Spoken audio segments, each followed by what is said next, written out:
Hello and welcome back dear student. जैसा कि last session में हम लोगों ने यूनिट 1 फिनिश किया था, सो आज हम लोग स्टडी करने वाले हैं आपका unit 2 electronic spreadsheet advanced.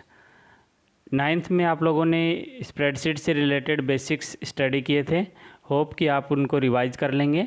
And spreadsheet जो सॉफ्टवेयर है वो बहुत ज़्यादा काम आने वाला सॉफ्टवेयर है। यानी कि अगर बात करूँ मैं आप लोगों के 10th क्लास के जॉब रोल की, ओके, सो 10th क्लास के रेस्पेक्ट में जब आप 10th क्लास पास आउट होते हैं यानी कि NSQF लेवल 1 और लेवल 2 क्लियर कर लेते हैं, so you are eligible to being a data entry operator. और डेटा एंट्री ऑपरेटर में सबसे इम्पोर्टेंट रोल जो सॉफ्टवेयर का होता है that is your spreadsheet software. यानी कि आपको स्प्रेडशीट सॉफ्टवेयर पे काम करना आना चाहिए। स्प्रेडशीट सॉफ्टवेयर बहुत तरीके के मार्केट में अवेलेबल हैं।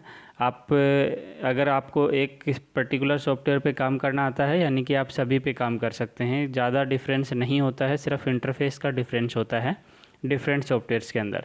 सो स्प्रेडशीट सॉफ्टवेयर जो है, जैसे आप लोगों ने एक्सेल से फेमिलियर होंगे और लास्ट सेशन में लास्ट जो आपका क्लास था 9th क्लास उसमें लिबर ऑफिस कैल्सी आपने स्टडी किया था। So we will continue that. और जो लिबर ऑफिस कैल्सी है वो हम लोग स्टडी करेंगे।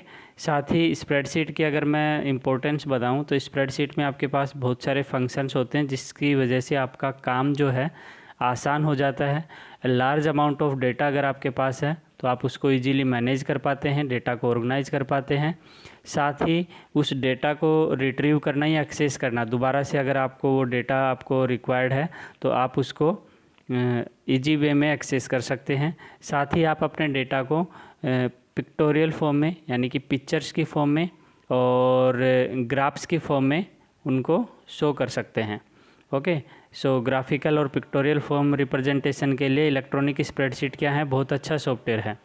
सो आज का जो हमारा सेशन है इसमें हम लोग डिस्कस करेंगे analyzing your data using scenarios and goal seek. और उसका सबसे पहला जो टॉपिक हमारा होगा that is your consolidated data.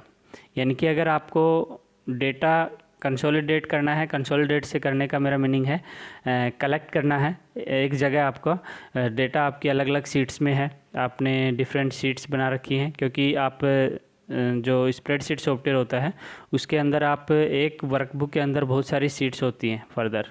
Okay, आप अपना data different seat wise arrange कर सकते हैं। और एक से ज़्यादा सीट्स का डेटा अगर हम लोग यूटिलाइज करें एक जगह तो that is your consolidate data. यानी कि हम लोग क्या कर रहे हैं, अलग अलग सीट के डेटा को एक जगह मैनिपुलेट कर रहे हैं, एक जगह उसको एक्सेस कर रहे हैं। डेटा आपका सीट 1 में है, सीट 2 में है और हम सीट 3 के अंदर जो है उन दोनों डेटाज को जो आपके डिफरेंट सीट्स में लिखे हुए हैं उसको हम सम कर सकते हैं या डिफरेंट फार्मूलाज उन पे इम्प्लाई कर सकते हैं, फंक्शंस का उन पे यूज़ कर सकते हैं। So that will be considered in your consolidated data.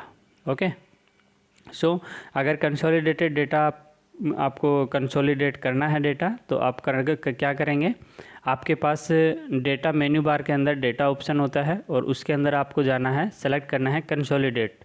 सो उससे क्या होगा, एक GUI इंटरफेस आपके पास आएगा जिससे हम क्या कर सकते हैं, copying data from one range of cells to another.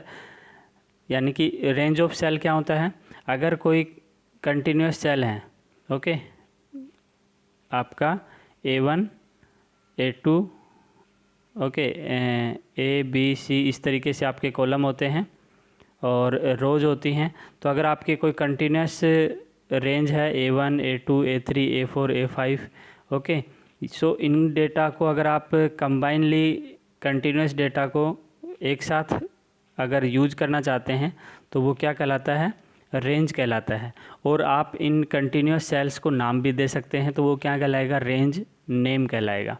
Okay, सो बात अगर मैं करूं किसी भी एक जो आपकी सेल ऑफ रेंज है, यानी कि आप लोगों ने कोई कंटिन्यूस सेल्स को सेलेक्ट किया है और उसको कॉपी करके दूसरी जगह अगर आप उनका यूज़ करना चाहते हो, then running one of the dozen functions on the data. और उस सेल ऑफ रेंज जो आपकी है उस पर कोई आप फंक्शन इम्प्लीमेंट करते हैं। During consolidation the content of the cell from several sheet, जैसा कि मैं कह रहा था अलग अलग सीट से आप डेटा कंबाइन कर सकते हैं in one place. So that is your consolidate. और उसके लिए आपको कहाँ जाना है, डेटा से कंसोलिडेट। और जब आप इस पे जाते हैं तो आपका एक नया विंडो ओपन होके आ जाता है, कंसोलिडेट डायलॉग बॉक्स। सो उसके लिए आपको करना क्या है, सबसे पहली चीज़ तो आप उस सेल या रेंज को सेलेक्ट कर लेंगे। अपने डॉक्यूमेंट ओपन करेंगे और उस सेल या रेंज को जिसको आप कंसोलिडेट करना चाहते हैं उसको आप सेलेक्ट कर लेंगे। डेटा में जाएंगे और कंसोलिडेट पे क्लिक करेंगे तो आपके पास कंसोलिडेट डायलॉग बॉक्स इस तरीके से ओपन हो जाएगा, जैसा कि आप देख पा रहे हो। ओके, बाय डिफ़ॉल्ट यहाँ पे फंक्शन क्या इम्प्लीमेंट रहता है, सम, बट आप इसको चेंज कर सकते हो। आपको अगर कोई और फंक्शन इम्प्लीमेंट करना है, सम की बजाय सब्सट्रैक्ट करना है, डिवीज़न करना है, मल्टीप्लिकेशन करना है, वो आप यहाँ से सेलेक्ट कर सकते हैं। यहाँ पे कंसोलिडेटेड रेंज आपको प्रोवाइड करनी होती है, किस डेटा पे आप ये इम्प्लीमेंट करना चाह रहे हो। ओके, सो जैसे यहाँ पे जो लिखा है दैट इज़ योर, जब भी हम लोग किसी सीट्स का रेफरेंस देते हैं तो आप डॉलर साइन का यूज करते हैं, ये बताया था हम लोगों ने 9th क्लास में, डॉलर सीट 1, ओके, डॉट, फिर आप कॉलम का नाम देते हैं, जैसे A1 से A5 कॉलम ले रहे हैं तो $1, ठीक है, फिर कॉलन $A5, यानी कि A1 से A5 तक ये डॉलर साइन यूज करते हैं हम लोग उसको फिक्स करने के लिए। ओके, सच दैट आपका जो कॉलम है या रो है वो वेरी ना हो, सेम कॉलम और रो आपका वर्क ऑन करे। ए आपका कॉमन रहेगा तो यानी कि ए और A1 से A5 तक की सेल्स आपकी सेलेक्ट होंगी। तो इसका मीनिंग क्या है कि आपका डेटा जो होगा वो सीट 1 से फेच होगा और कहाँ से कहाँ तक होगा, A1 सेल से A5 सेल, यानी कि A1 A2 A1 A2 A3 A4 और A5, इन सेल्स की बात हो रही है। ये सेल रेंज जो है वो इसको डिनोट कर रही है। In the same way C1 से D5, आप C1 से D5 सेलेक्ट कर रहे हैं, ये भी सीट 1 का ही डेटा है। नाउ आपने दो डिफरेंट सेल रेंज आपने यहाँ पे कॉपी कर ली हैं। नाउ आप यहाँ से चेंज भी कर सकते हैं अपना सोर्स डेटा रेंज और आपका जो जहाँ पे रिज़ल्ट को कॉपी करना चाह रहे हैं आप उसको चेंज कर सकते हैं। यहाँ से डेटा की किस जगह आप कॉपी करना चाह रहे हो। और अगर आपको कोई और सेल रेंज ऐड करनी है तो आपका यहाँ पे ऐड का ऑप्शन होता है, वो भी आप ऐड कर सकते हो। जो यहाँ पे ये सिंबल आपको दिखाई दे रहा है ये सेल रेंज इंपोर्ट करने के लिए है कि आप यहाँ से क्लिक करके एक्सेल सीट आपकी ओपन हो जाती है अगेन और आप अपनी सेल को सेलेक्ट कर सकते हो माउस से, या फिर आप माउस की हेल्प से करें या कीबोर्ड की हेल्प से कर सकते हैं। ठीक है, ये आपके पास ऑप्शन होता है। और अगर आप लिंक करना चाहते हो सोर्स डेटा, यानी कि किसी पर्टिकुलर का रेफरेंस देना चाहते हो, कोई सीट अलग से बनी है, आपकी वर्कबुक बनी है, तो आप उसको यहाँ से लिंक कर सकते हैं। नाउ बात अगर मैं करूँ कि कैसे आप करोगे कंसोलिडेट, सो ये तो आपका फर्स्ट 2 स्टेप्स थे कि कैसे आप लोगों को ये डायलॉग बॉक्स ओपन करना है। Now if the source data range list contents name range you can select source cell range to consolidate with other area. आप अपने सोर्स सेल रेंज को सेलेक्ट कर लेंगे, यानी कि जिस डेटा पे आपको सम फंक्शन इम्प्लीमेंट करना है या डिवीज़न करना है उस सेल रेंज को आप सेलेक्ट कर लें। और source range is not named, click on the field of the right and other type the reference. आप राइट क्लिक करके भी उस सेल की रेंज को सेलेक्ट कर सकते हो, या उस सेल रेंज को अगर आपने नाम दे रखा है तो आप उस नाम का भी यूज़ कर सकते हैं अपने डेटा को इम्प्लीमेंट करने के लिए। और जो सिलेक्शन है वो आप माउस की हेल्प से कर सकते हो, रेंज सेलेक्ट कर सकते हैं। जैसे माउस को ड्रैग करके आप सेलेक्ट करते हैं, पूरी सीरीज़ अगर आपको सेलेक्ट करनी है तो आप माउस की हेल्प से उसको कर सकते हैं। Then click on add. Click on add कब करेंगे, जब हमें लगे कि आपका कंसोलिडेटेड रेंज लिस्ट जो है वो दूसरी सेलेक्ट करनी है और सेलेक्ट करनी है तो आप ऐड का ऑप्शन सेलेक्ट कर सकते हैं। नाउ एडिशनल रेंज, आप एडिशनल रेंज से मीनिंग है कि और अगर एक से ज़्यादा अगर आपको रेंज सेलेक्ट करनी है देन आप ऐड का ऑप्शन यूज़ कर सकते हो। And then copy the result to the box. Okay, जो भी आपका डिजायर्ड रिजल्ट है वो आप रिजल्ट जो कॉपी टू का ऑप्शन होता है वहाँ पे आप उसको पेस्ट कर देंगे। जैसे यहाँ पे हम लोगों ने देखा कि कहाँ पे आप उसको उस रिज़ल्ट को कॉपी करना है, जो आपका सम होके आएगा या डिवीज़न होके आएगा, वो किस सीट में आप करना चाहते हो वो भी यहाँ पे सेलेक्ट कर लेंगे। ओके, तो इस तरीके से हम जो डिफरेंट आपकी फाइल्स हो सकती हैं, डिफरेंट आपकी सीट हो सकती हैं, उनसे जो डेटा है वो कंसोलिडेट करके हम किसी भी जगह उसका यूज़ कर सकते हैं, यानी उसको नेक्स्ट कहीं दूसरे प्लेस पे कॉपी कर सकते हैं।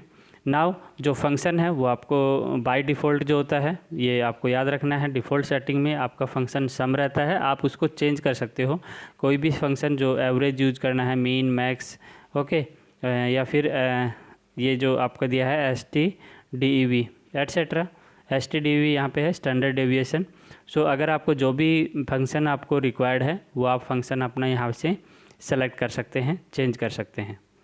Now optionally click more in the consolidated dialog box to display additional settings. तो अगर बात करें लिंक टू सोर्स डेटा, आपको कोई लिंक करना है डेटा आपके रिजल्ट से रिस्पेक्ट में, to insert the formula that generate the result in the target range and rather than the accurate actual result, if you link the data any value modified in the source range are automatically update. Okay, और इसका जब practical session करेंगे बहुत ही interesting आपका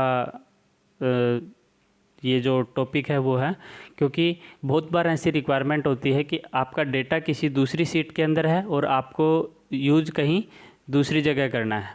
okay, तो आप उसको कैसे कर सकते हो, एक्सेल में भी आपको करके बताएंगे, ऐसा नहीं है सिर्फ लिबर ऑफिस राइटर में करेंगे, ठीक है।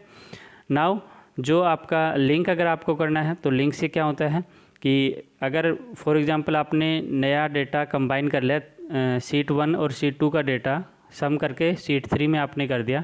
नाउ सीट 1 और सीट 2 के अंदर कभी भी आप चेंज करेंगे डेटा के अंदर तो वो ऑटोमेटिकली आपका रिज़ल्ट जो है चेंज हो जाएगा सीट 3 के अंदर। ये इसका बेनिफिट है, आपको रिज़ल्ट वहाँ से मैनुअली चेंज करने की ज़रूरत नहीं होती है। एंड कंजिक्यूटिव रोज होती हैं इसमें, ऑटोमेटिकली आप उनको हाइड कर सकते हो और फाइनल जो रिज़ल्ट होगा वो आपके फंक्शन पे बेस होगा कि आपने कौन सा फंक्शन यूज़ किया है। Under consolidated by select either rows labels or column labels if the cell of the source data range are not to be consolidated corresponding to the identical position of the cell in the range, but instead according to the matching rows labels columns labels to consolidated by row label or column label, the label must be contained in the selected source range। यानी कि आपका जो data होता है वो क्या होना चाहिए, जैसे आप लोगों ने ये डेटा कुछ इस तरीके से था, ओके, इसमें लिखा था 10, इसमें 20, इसमें 30, ओके। नाउ आपने इसको सम अप कर दिया, आपने इसका टोटल निकाल लिया और दूसरा आपने यहाँ पे कुछ डेटा लिखा हुआ था 50, 60 और 70 और इसका सम यहाँ पे आपने कर दिया। नाउ आप इन डेटा को यूज कर रहे हैं, अगर वो रेस्पेक्टिव यूज कर रहे हैं कि 10 + 15 होना चाहिए या 20 + 60 होना चाहिए, या फिर सेल वाइज कि आपने इस सेल को ऐड कर लिया और इस सेल को रेंज ले लिया और फिर उनको आप क्या कर रहे हो, ऐड कर रहे हो। नाउ अगर इनका सम आपके पास में आपने कॉपी कर दिया इस सेल के अंदर, होगा क्या, अगर आप यहाँ पे 20 की जगह 60 कर देते हैं तो यहाँ पे जो आप इसको कॉपी करते हैं तो यहाँ पे चेंज अपने आप हो जाता है। तो यानी कि वो रेस्पेक्टिव सेल रेंज जो है वो मैच होनी चाहिए। जस्ट अगर मैच नहीं होती हैं देन आपका रिक्वायर्ड रिज़ल्ट नहीं आता है। बट अगर कोई भी चेंज आप सेल रेंज के अंदर करते हो जो आपने यूज की है कंसोलिडेट करने में, तो आपका जो आउटपुट रिज़ल्ट है वो ऑटोमेटिकली चेंज हो जाता है। ओके, दूसरा अगर आप अपनी सेल को क्रिएट करना चाहते हो यानी कि सेल को नाम देना चाहते हो तो आपके पास आसान ऑप्शन होता है। आप क्या करेंगे, डेटा के अंदर जाएंगे, क्रिएट रेंज पे क्लिक करेंगे। क्रिएट रेंज पे क्लिक करने से क्या होगा, the data from the consolidated range and target range are saved when you save the document. आप उसको नाम दे सकते हो। जैसे फॉर एग्जांपल मैं बात करूं, आपके पास इस तरीके से डेटा है और इसमें फ्रूट्स हैं, फ्रूट्स के रेट हैं, ओके, आपके 40 है, 80 है, ओके, 100 है। इस तरीके से आपने फ्रूट्स की एक कॉलम बना है फ्रूट्स प्राइस, और उसमें आप लोगों ने डिफरेंट फ्रूट्स हैं उनकी प्राइस आप लोगों ने लिख रखा है। नाउ आप इस सेल रेंज को सेलेक्ट करते हैं और इसको एक नाम दे देते हैं फ्रूट। ओके, नाउ जो हम यूज़ कर रहे थे फंक्शन के अंदर A1 से A5, अब आपको A1 से A5 लिखने की ज़रूरत नहीं है। आप अगर डायरेक्ट लिखेंगे सम और ब्रैकेट के अंदर फ्रूट, ओके, तो वो क्या करेगा, सम फंक्शन क्या करेगा, इन सब को ऐड कर देगा। होप कि आपको समझ आया होगा। आप किसी भी कंटिन्यूस आपकी जो सेल्स होती हैं, ओके, उसको आप जो रेंज आपकी होती है A1 से A5 या A1 से A10, उस रेंज को आप कोई नाम दे सकते हैं, उसको रेंज नेम दे सकते हैं, और उस रेंज नेम का आप यूज़ कर सकते हैं डेटा को कंसोलिडेट करने में। फ्रूट नाम दिया है तो आप सम फ्रूट करें, वेजिटेबल नाम दिया है तो वेजिटेबल करें। ओके, इस तरीके से अगर आपके पास दो डिफरेंट रेंज नेम आपने बना रखी हैं, रेंज नेम आपने क्रिएट किया हुआ है, तो जैसे फ्रूट्स और वेजिटेबल्स की प्राइस का सम करना है तो सम फ्रूट्स प्लस वेजिटेबल्स, तो वो आपका वर्क करता है। ओके, होप कि आपको ये जो कंसोलिडेट डेटा है इसका ये पोर्शन समझ आया होगा, और नेक्स्ट सेशन में हम लोग स्टडी करेंगे सब टोटल कैसे क्रिएट करते हैं with the help of spreadsheet software. So keep watching, keep learning and share the video with your friends. Subscribe नहीं किया तो सब्सक्राइब कर लीजिए। Thank you.